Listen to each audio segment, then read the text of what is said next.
In class, we saw how we can call built-in MATLAB functions as part of the expressions that we write in MATLAB.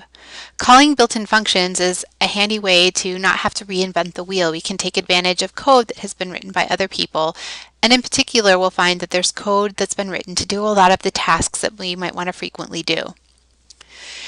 It's important to understand the syntax that we use when we talk about functions. So in particular, anytime we invoke a built-in function, we call that a function call.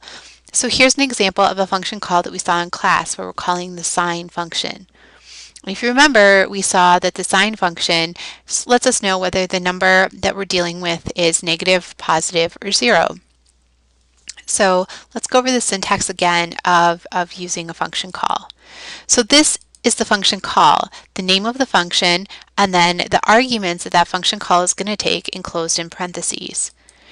X is the argument in this case, and in this case we've used a variable, but we could also use a numeric constant.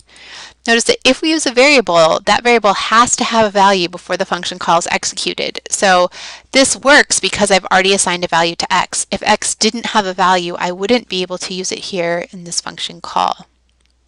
It's important that we understand how many arguments each function expects and give it the right number of arguments when we invoke the function call.